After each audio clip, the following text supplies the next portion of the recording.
Jason Swain, touchdown. It's time for the Swain Event with your host, Jason Swain. My man. Real sports talk for the real sports fan. All you chumps are gonna bow when I whoop him. It's time for the Swain Event, fueled by Dead End Barbecue. Give me 2 pounds and a Ric Flair.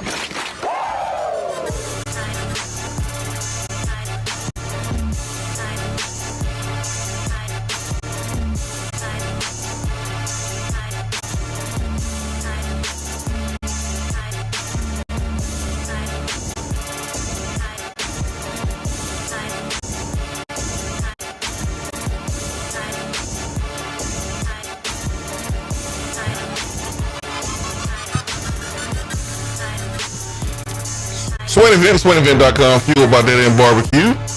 Top 100 barbecue restaurant in America.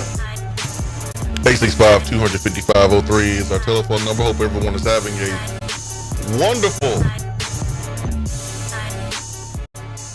Tuesday morning. It is December the 3rd. Ben McKee, GoVols 247 will join us here momentarily. I'm Jason Swain, live from the Low T Center studio.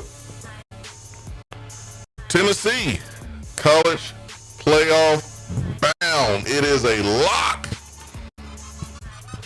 Feels good to feel good. Tennessee getting the win in the season finale versus Vanderbilt.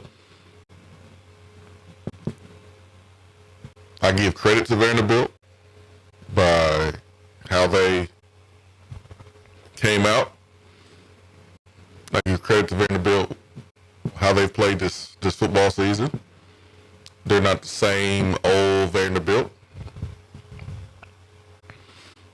They got some toughness to them. They got some pride about them.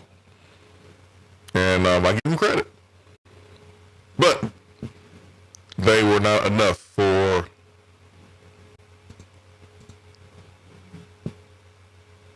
Tennessee. Got up to a 14-0 lead. Opening kickoff. I'm standing there.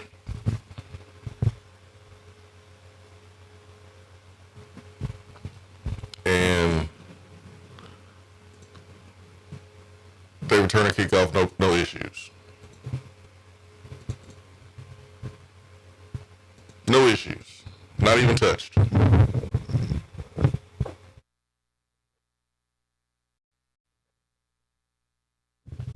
Not even touched. I'm a little staticky this morning. I'll try to work on that. Opening kickoff. Back for a touchdown. Tennessee puts themselves in a hole. It's 7-0. They have a fumble. They go down and score a short field. It's 14-0.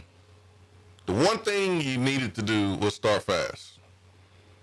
The one thing you didn't want Vanderbilt to do is play with the lead because they're really good at keeping the clock running their quarterback. I thought their running back did a good job of falling forward, finishing runs. And you didn't want those guys to play with the lead. But Tennessee was able to battle back, man. Bob McCoy with the pick. Defense made some stops. Offense was humming. So we got Ben McKee. Let me work on my audio a little bit here. And Ben, it was good to see you on Saturday. But Tennessee offensively did some things they haven't done all season long in SEC play. It was good to see. Absolutely. It was outside of the first couple of minutes in that football game. I thought it was a dominant performance, quite frankly, especially those last 3 quarters. I think the score looks a little friendlier for Vanderbilt than the game actually played out. Again, first quarter wasn't the best. I think Tennessee was put on its heels. I guess I should say the defensive unit, I feel, was put on its heels by the opening kickoff. I don't know if Josh Turbeville is a little banged up. I don't know if they were trying to to pin Vandy in the corner. I don't know if just the cold weather wasn't allowing the football to fly like it normally does, but a second kickoff went booming through the end zone. Maybe you have more insight in terms of what you were able to pick up on the sideline, but I feel like just not booming it through the end zone and allowing that 100-yard kickoff return put the Tennessee defense on its heels, especially after Dylan Sampson comes out and fumbles on his second carry of the afternoon, which I believe was the second play of the afternoon for the Tennessee offense. So once they were able to shake that, feeling of being put on your heels, I thought they were able to settle in and dominate Vanderbilt, quite frankly. And kudos to Dylan Sampson, because on that possession after Vandy goes up 14-0, he comes back and busts a really strong run, breaks a couple of tackles, a gain of 20+ yards to help get the offense going, and then Chris Brazzell makes a great play on 3rd and 14 on a great throw from Nico to pick up the first down, and then you hit Dante over the middle, essentially wide open for a score. And I feel like that helped settle everybody down. So there's two reasons why Tennessee is playing for the college football playoffs, playing for a national championship. What's that, Ben? It's the culture, and you're still sounding the same on my end. FYI. Oh my gosh. Yes, you are. So to me, it's the culture is one of the two reasons why they are playing for a national championship, and the other is depth. The depth of this football team was tested as much as it ever has been tested this past weekend, and that was a huge emphasis for Josh Heupel and his coaching staff over the offseason to play more players, establish more depth. They've naturally been able to establish more depth by having 4 recruiting classes and getting further away from the Jeremy Pruitt saga and having more scholarships and all that. But those two qualities of this football team, the strong culture, leadership, being able to battle through adversity, very Tennessee baseball like. I said many times I felt Tennessee baseball was able to win the national championship because its ability to overcome adversity and its will to win. And I see some of those same traits in this football team, which allowed them to overcome adversity this past weekend. And then the depth was tested because of how many guys you had go down throughout the course of the game, and guys just continued to step up and make plays. So I thought it was a dominating performance. I will say, since I was a little late getting on here, do want to wish my mama a happy birthday, Mama McKee. Happy birthday, McKee. It's her birthday, so do want to wish Mama McKee a happy birthday. Happy birthday, Mama McKee. That just sounds better. Not for me. I don't know if it's just a me thing, but it sounds like the computer's picking you up rather than your microphone. That's weird.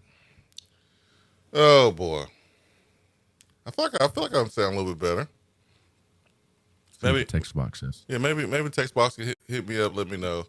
I don't hear the static like I did before, but let me know. Double J says microphone coming in hot. That was 5 minutes ago. Yeah, so I've adjusted some stuff. We'll see. We'll see. I'm sure you're good to go. Yeah. See, look, battling adversity, just like this Tennessee football team. First quarter of the show, we're going to bounce back and we're going to dominate the last 3 quarters. But yeah, the offense showed some things that they have not this year. The offensive line really got going. They bullied Vandy in the trenches, and it was real nice to see Chris Brazzell get going. If that's something that he can deliver these, hopefully next couple of games, not just the next game, maybe Tennessee plays a couple more games, then that's a huge boost to this offense, especially you don't know what Square White's injury looks like. I saw him on the field after the game, and he was back in a sling, the same sling that he was in when he injured his shoulder earlier in the season. So that did not look good, but he does have 3 weeks off, and I didn't think he'd play after he hurt it earlier this year, and he did. So if you get that Mike Matthews and that Chris Brazzell going forward, and Nico played some great football in the month of November, and the offensive line truly did take a step forward, and that translates against better competition. Pair that with the running game and the defense, and Tennessee has more than a legitimate shot to win the national championship. Nico on the year in the regular season, 19 touchdowns, 5 interceptions, 66% passing. I'll take that as a freshman quarterback. I know he played a little bit here and there last year, but Man, dude's a redshirt freshman, if you want to call it that. Still his first time starting. I'll take that all day long. But you mentioned what he did in the month of November. Vanderbilt, 257 yards, almost 70% passing, 4 touchdowns. Had a ball that got away from him that would have been a touchdown, but threw it a little short inside. It was an interception. But Nico obviously has been better. Like, there's no denying that. If you can't see that, then you and Stevie Wonder got something in common. So he's been better, and the receivers had a good day versus Vanderbilt. You mentioned Chris Brazzell. That's why you brought him in. That's why he came here to have opportunity to make plays. All the catches are not going to be catches like Dante Thornton where you're wide open and you get to run without being touched. Football's physical. You got to catch the ball while getting hit. Chris Brazzell did a better job of doing that versus Vanderbilt. He had a good day, man. He really did. Dylan Sampson got banged up through the game, played through it, and then got hurt again at the end coming out. So he's going to need some real time to heal. Brew McCoy is going to need some real time to heal. And this is why I did not want to play in the SEC Championship game, Ben. I was good on getting to the college football playoff and not playing in Atlanta because I did not want to limp into the SEC Championship game. So now it's about hosting. And you look at the AP poll, Tennessee's in a pretty good position. We'll see what happens on Sunday, but like Tennessee moved to 6, one spot up. Georgia, Notre Dame, Penn State, Texas, Oregon in front of us. Ohio State behind us. They dropped 5 spots. SMU 8, Indiana 9, Boise State 10. Tennessee's in a good position to host, but hey, we could play on the road. I think Tennessee is deserving of hosting a playoff game. But Ben, you said it, man. The offense, everything you said about the offense was spot on. Jamal McCoy, that's why you brought him in. Like, why did you get down early? Your best players were not making plays. We're not playing the best. Think about it. Turbyville has been a weapon all season long because of his ability to kick the ball out of the end zone. Did not do that in the opening kickoff. Touchdown. Dylan Sampson has been your best player offensively all season long. Lost a fumble. You had a false start, Cooper Mays. Like, you just didn't have your best players playing the best at the beginning of the game. But once that changed, the game changed. And that's what it's going to be about, Ben, moving forward when Tennessee plays in a couple weeks. Your best players, your Dante Thorntons who left the game due to an upper body extremity injury, and he'll be fine moving forward. But you're going to need Dante Thornton. You're going to need Nico and Dylan Sampson and your offensive line playing like they have been, if not better. You had less false starts, which, why would you have any false starts? That was a home game. There was no reason. Because that's what this. That's what they do. They can't not commit silly penalties. It is maddening. It's who they are at the moment. Have been the last couple of years, will be until somebody puts a serious foot down once and for all. Okay. Well, I mean, you're right, but and at some point it's going to cost them in a major way. We've seen it cost them games in the past. At some point. In big games in the past, but you're about to play in the biggest games up there with any in program history, and you're gonna really shoot yourself in the foot when it matters the absolute most if something doesn't change. I have zero hope for them that something will change because it hasn't in 4 years, and it's all lip service to me at this point. They say the right things, but action means more than words, and until to me it's not emphasized enough. Hey man, you do lead the lead in penalties. You're in the playoffs with that being a factor.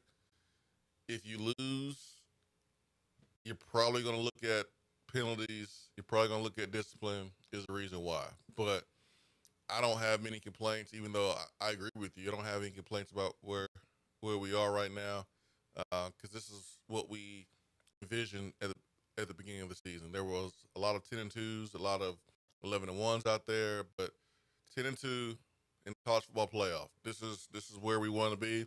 This is where we thought Tennessee would be. I'm glad you mentioned Mike Matthews.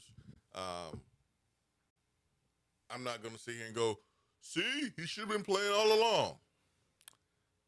Because I know that there's a process that occurred where Mike Matthews has been practicing better. He's been preparing himself better to be ready for these moments. He had a big-time block on Dante Thornton's touchdown, had a nice route on his touchdown.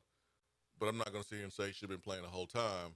I just hate that he wasn't playing the whole time, but I'm glad that he's playing now. And with Brew McCoy being out, he was very, very, very important. Diego Pavia, 104 yards passing. And on a touchdown pass, James Pierce was like this close from getting him, and then he threaded the needle on the catch, on that pass, on the touchdown pass. And but that was really it. Tennessee's defense put the clamps down on Vanderbilt from the second quarter on. Like Vanderbilt scored 17 in the first. That was it. and 7 were on the kickoff. Yeah. That And the other 7 was Dylan Sampson giving the football outside of the red zone. Now, I don't know why there was such a big cushion on the first third down on the slant that Vandy converted. I was not a fan of that, but maybe there's something else going on there that I am unaware of. And then I believe it was the starting safety gets run over on the other third down play on third and short. So the defense did not handle those 2 third down situations handled them well prior to the touchdown. But I have a hard time. Like I said, one of the first things I said, I just felt like they were put on their heels, and that is tough to overcome, even as much as you preach it and try to practice it. Sudden change when special teams unit gives up a 100-yard kickoff when they had allowed 68, 69 kickoff return yards all season long combined, and then your best player on the team fumbles on the second play of the game, and you're out there just outside of the red zone. That is a hard moment to respond. So you would like to see them respond, but it's hard for me to fault them too much and get on them too much in that moment. So the 14 points, 14 out of the 17 early on, I mean, were gift wrapped to Vandy. And to me, like that touchdown, like James Pierce has to sack Diego Pavia there in the fourth quarter. But even that to me was more of a garbage time touchdown than anything else. Unfortunately, not excusing it, but it felt like the defense had taken its foot off the gas just a little bit on that possession. Yeah, but hey, great response by Tennessee in that football game. So around the country, what a hot mess. But let me get to the text box first. Did you think Matthews' block was an illegal crackback block? I was worried the flag was coming. No, because the player was looking right at Matthews. Crack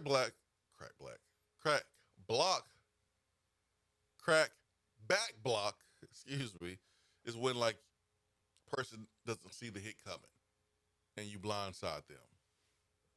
And so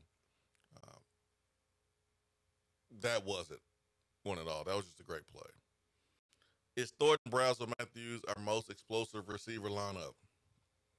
I don't know, because I said this, I want to say yesterday on the show on Joshua Swain, is, Brew McCoy didn't play and you didn't have any problems. Like, it's actually your best day as a receiver group. What does that mean?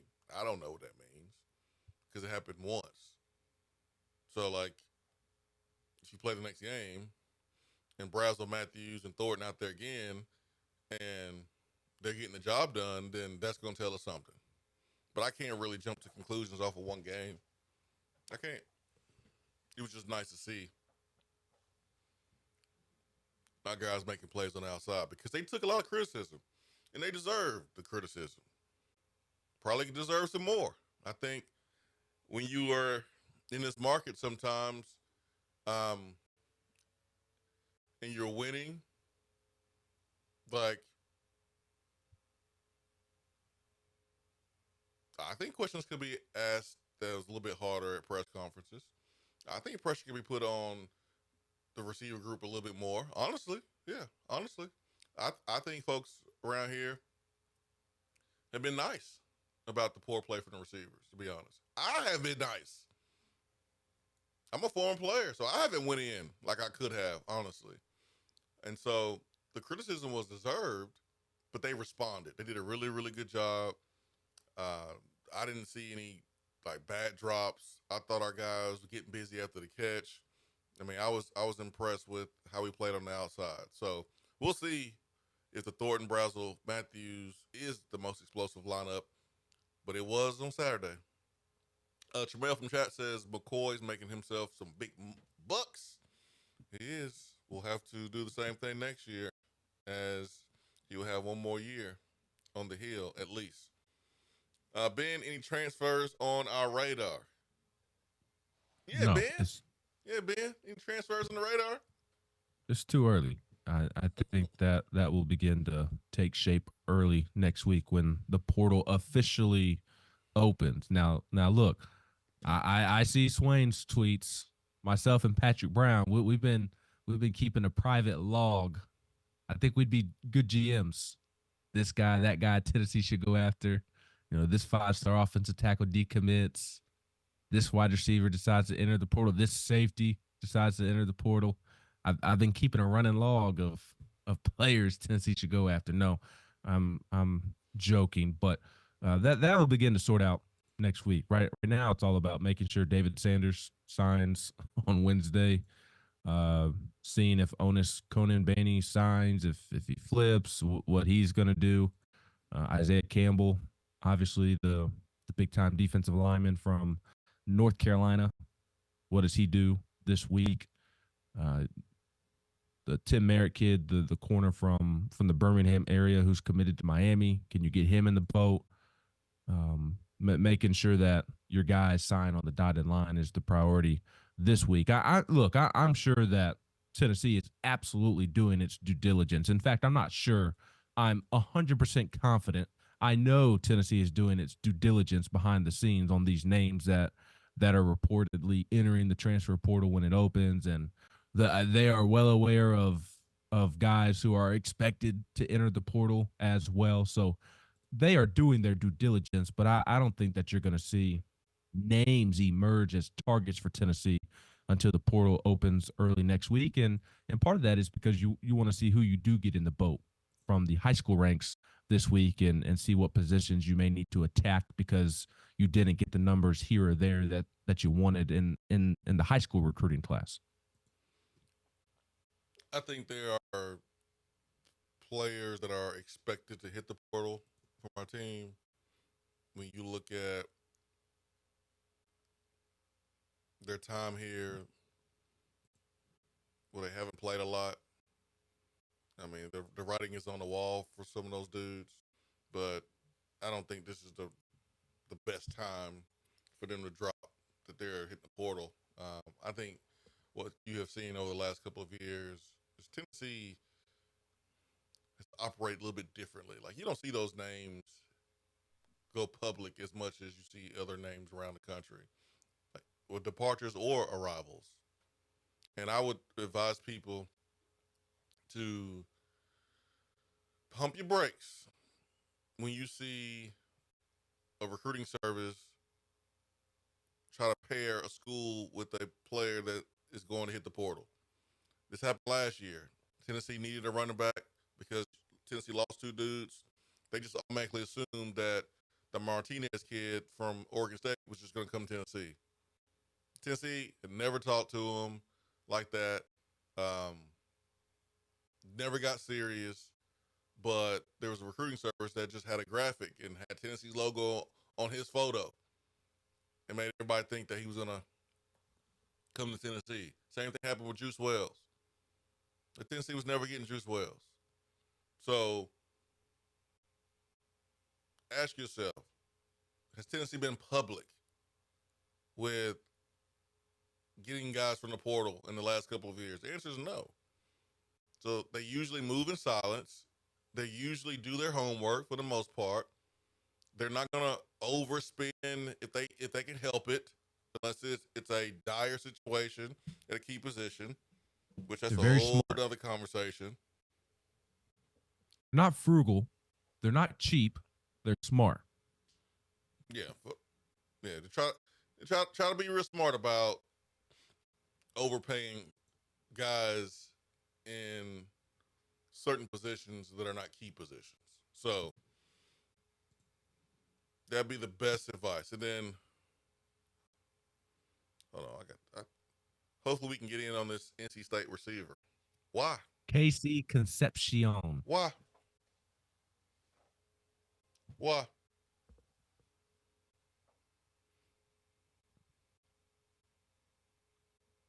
I'm waiting. Why? Why?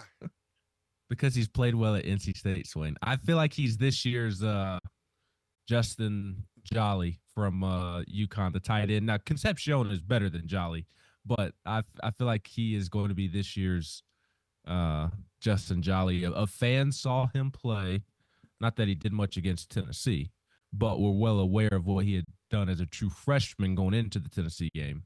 And that name sticks out. That's how the portal works. What? I'm still trying to figure out why. Because you don't know either, Ben. You're trying to figure it out. No, I'm explaining to you. Like, fans see a name that they're familiar with, and they've been told that he's a good football player, so they automatically want him. Like, he had 5 catches against us for 53 yards. I'm telling you, he's this year's Justin Jolly, the UConn tight end who transferred to NC State. He came in the Neyland. He had a nice game, had a bunch of catches, couple yards, and when he entered the portal, because all the Tennessee fans knew who he was because he had a big game against Tennessee, everybody wanted him. Fans, look! I want you to look in the mirror. Look at yourself. Remind yourself, you are a college football playoff team. You are number 6 in the country.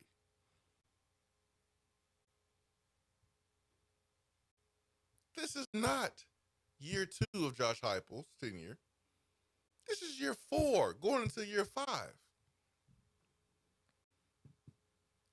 Concepcion is a good player. But why y'all so thirsty over him? I don't get it. 53 catches on the season, 460 yards, 6 touchdowns. I know that they had a different quarterback. Cool, whatever. I'm watching the game against Tennessee, and I remember stuff like this. But do y'all remember? Was you in Charlotte, Ben? Did you go? Do you remember the first possession and the second possession and the third possession on NC State? How many times did Concepcion go in motion? A lot. Damn near every time. Do you know why he went in motion? To keep him from not getting jammed up at the line of scrimmage. 5'11", 187 is what they say on ESPN. That's a lie. That dude ain't that big. And listen, he's a good player. Don't get me wrong. But we already got a small dude. His name is Square White. What Tennessee needs a dude who's a little bit bigger, who can make dudes miss in space, who's shifty. They need a Josh Palmer. They need a Marquez Callaway. Like, they need Derek Rogers. They need someone like that. When you look at the receiver group, there's a bunch of dudes that do the same stuff.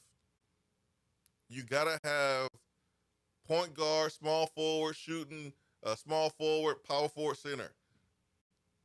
You got to have different guys that can do different things. My thing is again, Concepcion's good. There's no shade towards him. Tennessee can get a player that fits their receiver group better. So I don't get why folks are so thirsty over someone that only had 5 catches for 53 yards against us, and that was forced. Like, they forced the ball to him by putting him in motion. They had no other players. It's because they know the name, and they were told he was good going into that matchup. And I'm not trying to, and I know you're not either, trying to make the person who shared this message feel bad or anything, but this is a common theme during the transfer cycle every single season is you see familiar names that you're aware of, whether your team played against them or played well against your team, or you know they were ranked highly coming out of high school and you automatically want them. And that's not always the case. And maybe Tennessee would feel differently. Maybe Tennessee would feel like Concepcion would fit in well in this offense. I don't know. But just because he had a big-time freshman season at NC State doesn't mean that Tennessee – and like Swain said, he is a good football player. Don't get it twisted. He is good, but just because he is good at NC State, that doesn't mean that he fits what Tennessee wants, does, or needs. So keep that in mind this portal season. Listen, if you can't beat man-to-man coverage versus a Georgia DB, I'm good. Because what's the point of adding pieces if they're not going to make you better? Like, you're trying to add pieces that you don't have. You're trying to do things that you haven't been able to do. We need receivers that can win one-on-one matchups versus Georgia DBs. That's what we need. That's what we need. So if there's not a receiver in transfer portal that can do that, I'm good. We already got dudes that. Well, you need numbers, so you're gonna have to get somebody. Well, you're gonna have to because hey, this is why I say, Ben, look in the mirror. You are 6th in the country. You are a playoff team. You can be picky and choosy. Okay. 1,000%. Yeah, man. And there's. And if there's one position that's probably going to have plenty of options, it's going to be the receiver position. Because they're all divas and leave at the first sign of adversity. I'm kidding. I'm taking a shot at Swain. But there's just a lot of receivers, and they all want the football. Not saying that they're wrong for that, but you will have options. Now, the question I think that is going to present itself is how much are you going to be willing to pay for a top-end receiver, because you will have to pay, and it would probably fall under the category of overpaying to secure take away the red flags from Juice Wells. But going back to last offseason's conversation, like a guy with his ceiling, his skill level, again, just looking at that alone, not looking at the red flags, like just based on the skill level, you're probably going to have to overpay for somebody like that, unfortunately, because of teams are willing to overpay, which means if you're going to want to land somebody of that nature, you will also have to overpay because he will have other options that will pay him what he wants. So are you going to be willing to pay for a top-tier receiver, or are you going to have to find your Dante Thornton Jr., your Chris Brazzell, your Tier 2 receivers in the portal? And frankly, the receivers that you have brought in past 2 years from the portal have not had the immediate impact that you thought they were going to have and that you needed them to have. And then this upcoming season, it's going to be more important than ever within the last 3 years that the receiver that you choose to bring in has a big impact. Hey, check this out. What's that? Check this out, Ben. Juice Wells wasn't the best receiver on his team this year. No. This is gonna blow you away right here. 27 catches on the season, 521 yards, 5 touchdowns. Dante Thornton, 25 catches, 647 yards, 6 touchdowns. And remember how mad Tennessee fans were that Tennessee wouldn't go give Juice Wells the money that he wanted? He wanted almost $1 million, folks. You think Ole Miss got zero production from him and didn't make the playoffs? I guess technically they're not 100% out, but they do not need to be in the playoffs. It's as simple as, and I do think Juice was hurt at times throughout the year. I don't care. But I don't care. I don't care. You pay him to do something, whether he can't do it or won't do it. You didn't get your money's worth. One catch 1000%. versus Florida for 25 yards in a loss. Like that. That's why you brought him in. Now, it didn't look like he played against Kentucky because I don't see any Kentucky stats or that he played. And so He might have been at the concession stand with Gerald Mincy. Ooh. But one catch versus Florida. So that's my point. Like, fans get these names caught in their head, and they let they let the recruiting services warp their perception about what they need. And Tennessee's like, yo, we're not paying him for that. Like South Carolina got taken to the cleaners by Juice Wells. They paid him. He didn't play while they were paying him. He comes back at the end of the season, wants more money, and Beamer's like, "Nah, man, we not paying you that. You didn't even play last year," and that's why he hit the portal. No, for sure, and that's why I said all red flags aside. Yeah. For that level of skill, will Tennessee be willing to do something that they haven't shown to be willing to do and pay for that premier talent? Because again, whoever you bring in from the portal at receiver this offseason, they have to be more productive in year one than Dante Thornton was and Chris Bradzel was. And maybe they need to look in the mirror and alter some things that they do to make it easier on a first-year receiver in their system, as you have detailed. I know on this show, and I know on Josh and Swain as well, you have detailed it in multiple spots that maybe there's some things that they can do to help first-year receivers have an earlier impact.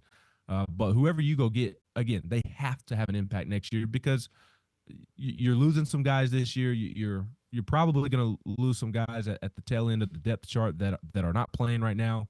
You need bodies and you need production on top of developing some of the guys that you have coming back as well. So I'm curious to see how they handle that position this offseason. It's one that they absolutely have to nail. All right, let me get to the phones. 865-255-03. Good morning. Good morning, guys. What's up, Turkey Man? Hey, I hope you guys are doing all well, and I hope you guys had a good Thanksgiving. Yes, sir. Yes, sir. We did, And man. I hope yours was too. It was. Enjoyed it.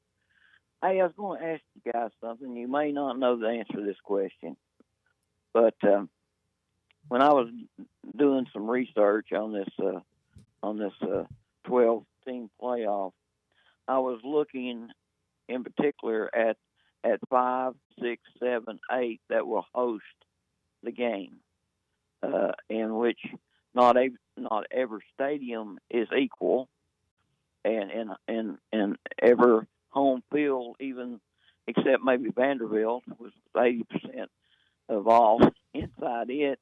But most part, every home field is an advantage.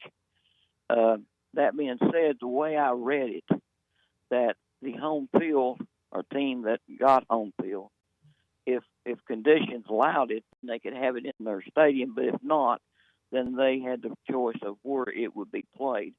For instance, I felt like the way I read it, that if Georgia was hosting and some condition, weather-wise or whatever, would not allow them to play there at their home field, they would probably pick the Georgia Dome if it was available. A lot of these teams, the way it's laid out, you don't know how the capacity of the stadium. So does that have any say-so on where it would be played, as say that it couldn't hold the number of fans that would like to or would come from a school to participate or watch it? And also, the condition of the field that we played at Oklahoma was terrible. It was not safe. We seen what was going on. How do you read that, guys? And what do you think that they will do about that? Yeah, Turkey Man, I do not know. Yeah, I Yeah. just do not know about field conditions or secondary locations with the host school. So I'm not sure on that one. It could be a drone. It could be a situation. Though, you agree? Um, Because we've had call off games here because of weather I conditions. I mean, in the past here in Tennessee, we don't know what kind of weather we're going to have. I don't remember. I don't recall us calling off a game because of weather. Well, Turkey Man in a long time. maybe basketball, but we've not like basketball. We've had to call off a game here because of the snow condition, ice conditions in years past. Yeah, I don't know, Turkey Man. We'll have to cross that bridge when we get there. On that, I mean, you can play in rain, you can play in snow, but you cannot play in thunder, lightning, and all that good stuff. So we'll see what happens on that. But no, I haven't read up on any of that stuff. I'm not really sure about a backup plan when it comes to college football playoff host site. All right, well, let's take a break. 865-255-03. Ben McKee, Go Vols 247. I'm Jason Swain. Don't go anywhere. I'll be right back. You're listening to the Swain Event. You don't say. Fueled by Dead End Barbecue. Good morning, Swain Event family. Jennifer Morris here with Keller Williams Realty. Thank goodness it's football time in Tennessee. When the Vols do well, Knoxville does too. There are so many great reasons to fall in love with East Tennessee, and if you're making a move to the area, I'd love to help you find your new home. Just give me a call at 865-694-5904 or check out my website at nextmovesmokymountains.com. That's nextmovesmokymountains.com, and go Vols.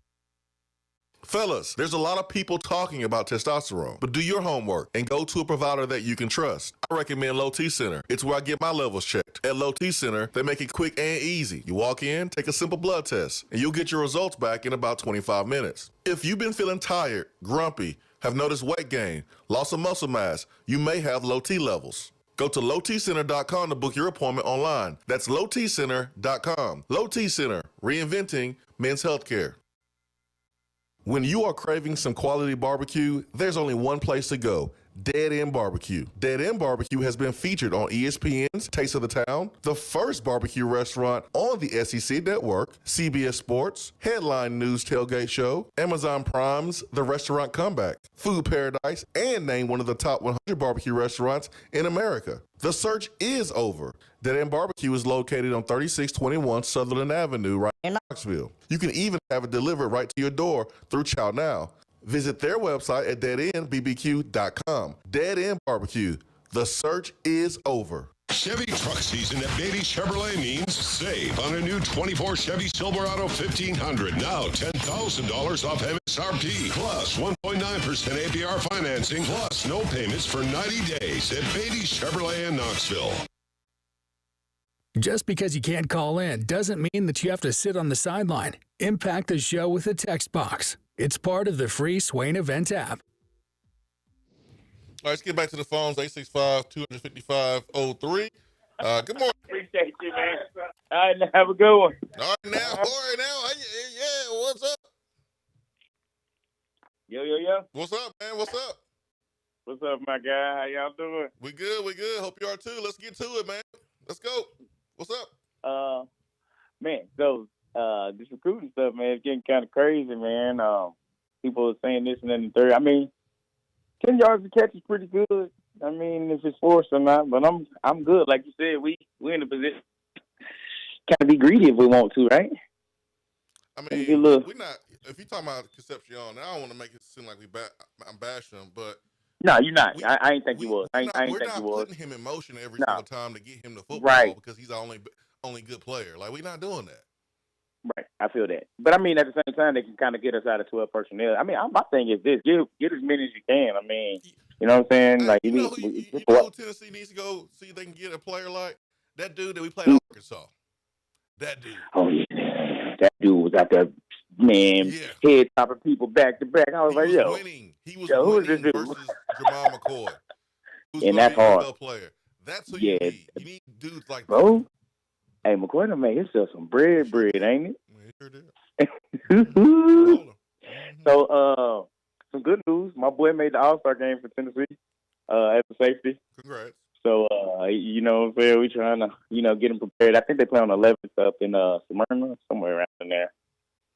So excited about that, man. Maybe we can kind of get on some of these bigger name schools. Cause we done got a couple offers academically and, you know what I'm saying, athletically. So kind of to that point. So it's kind of crazy, all this stuff, man. I kind of kept them away from all the, there's panhandlers or, you know what I'm saying, basically dudes out here just kind of,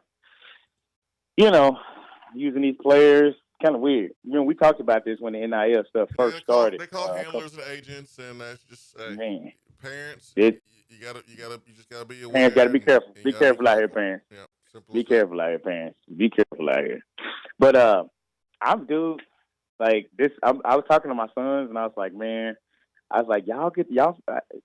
I want you to. This is just a crazy feeling just talking to my sons about the feeling, and if we get to host the game. Because remember, I told you I became a Tennessee fan the season of the championship. Going through a bunch of stuff as a 13-year-old, whatnot. That was the best thing going in life. So I actually had to sit back and think. I'm like, dude. So I was like, leading up to the championship, our last home game, y'all, it was crazy. I didn't get to go, but just watching it on TV and like people was talking about how the place was packed and like the seats and you know what I'm saying, like they was letting people in more than the capacity type crowd, you know what I'm saying? Whatever the situation may be at the time. But they was like, oh, yeah. And then it was like the playoffs. I was like, no, it wasn't no playoffs. It was like you lose one or two games. Like, we wouldn't have been in this situation when I was watching Tennessee back in the day, y'all. Yeah, you're right. You know what I'm saying? No, you're right. You're right, Jamel. So it was just kind of cool. Huh? I appreciate the phone call, brother. We got to get the basketball right quick. Yeah.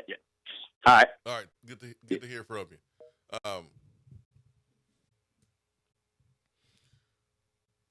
Tonight, Dark Mode, hosting Syracuse, ACC, SEC Challenge, correct, Ben? And Tennessee right now, number one team in the net rankings. I think KenPom has, 2 or 3. Right now, Tennessee is ranked 3rd in the country in the AP poll. What are you expecting tonight, my friend? Bring up because I had. You got me? Yep. First, I want to bring up something that somebody asked me to bring up quickly, and that was the thread that Charlie Taylor, the former Tennessee baseball catcher, he posted on Twitter X, a pretty cool goodbye to Tennessee baseball yesterday. If you have not seen that, I encourage you to go check that out. A lot of different people have shared it and tweeted about it. Tennessee baseball account shared it. I shared it. Or just go find Charlie Taylor on Twitter. One of the fan favorites and probably the most beloved person in that clubhouse the past couple of years because of who he is as a person and as a teammate. It was a really cool thread, and somebody asked me if he was transferring to another school. No, he's done playing baseball. He's moving on to bigger and better things. Tony's talked about it publicly a couple of different times. Charlie's such a phenomenal young man that he's going to be running companies, multiple companies, one day in the near future. So he's moving on to the business world, done playing baseball and moving on to the business world because he has an extremely, extremely bright future in that area of life. So wish Charlie the best. Always enjoyed my interaction with him. But no, he's not transferring and playing baseball elsewhere. With the basketball team, big game tonight. Dark Mode, rocking the all-black uniforms for the first time in program history. It should be a Tennessee win, quite frankly. Syracuse is not your father's Syracuse. It is not the Syracuse that I grew up watching. They are not a very good basketball team. They're 101 in KenPom. They're even lower in the net rankings that came out yesterday. They just don't have a lot of firepower. Offensively, they are better offensively, but still not a great offense. Defensively, they're very bad, especially for Syracuse basketball. And growing up on the Jim Boeheim zone that they never got out of. They don't roll with the zone as much as they did under Boeheim, but they still mix it in there. So, and Tennessee was certainly preparing for the zone yesterday in practice. So, should be a Tennessee win. Last I heard, as of yesterday afternoon, when they announced the black jerseys, they were close to a sellout. So hopefully it does become a sellout. This basketball team deserves more attention than it is getting, even if it is December 3rd and the tail end of football season. This team has a chance to really do something special this year, and it's a great group of guys, a fun group of guys to watch and cover. So should be a Tennessee win tonight. That's what I'm expecting. I think Felix Akpara is going to have a big-time matchup down in the post with Eddie Lampkin, who is in his 19th season of college basketball. He was once at TCU, got into it with Jamie Dixon. Then I believe he transferred to Colorado after that, and then now he's at Syracuse.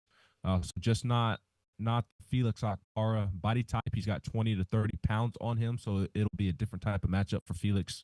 But in your home building, with the way that they've been playing, Syracuse isn't very good. No coincidence that Tennessee is 19.5-point favorites. I never thought I'd see the day, Swain, where Tennessee was 19.5-point favorites over Syracuse, but speaks to the state of the program that Rick Barnes has this basketball program in, and how much Syracuse has fallen off as well. Well, there it is. The difference between paying for a star receiver and then giving Sanders and Nico millions, well, tackles and quarterbacks are more valuable. Is that simple from text box. And then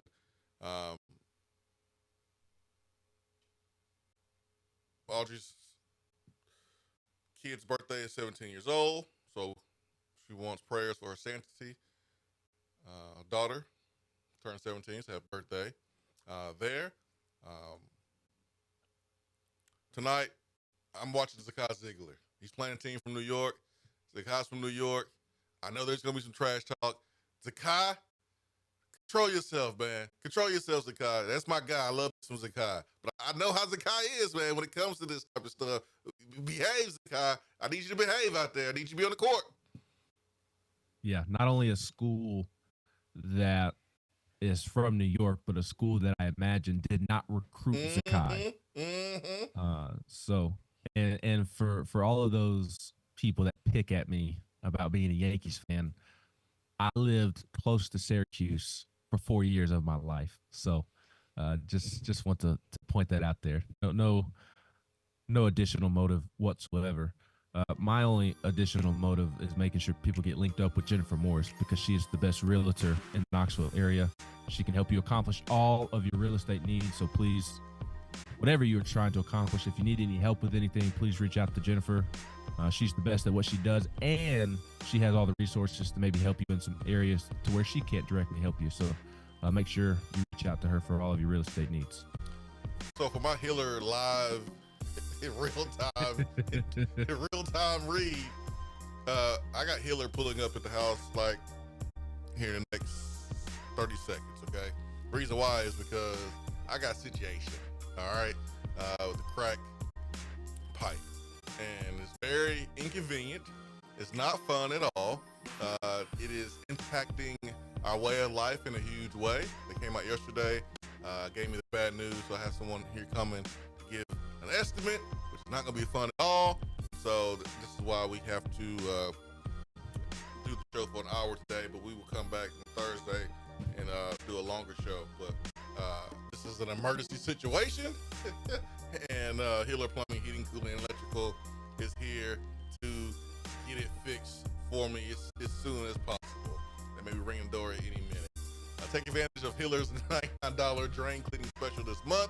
Also, $500 Visa gift card when you buy select HVAC systems or new whole home generators. Also, when you buy new tankless water heater, $250 Visa gift card is in your hands. All these deals are available to the end of the year. Schedule today at happyhealer.com. For Ben McKee, I'm Jason Swain, live from the Low T Center studio. Peace and love. We are out.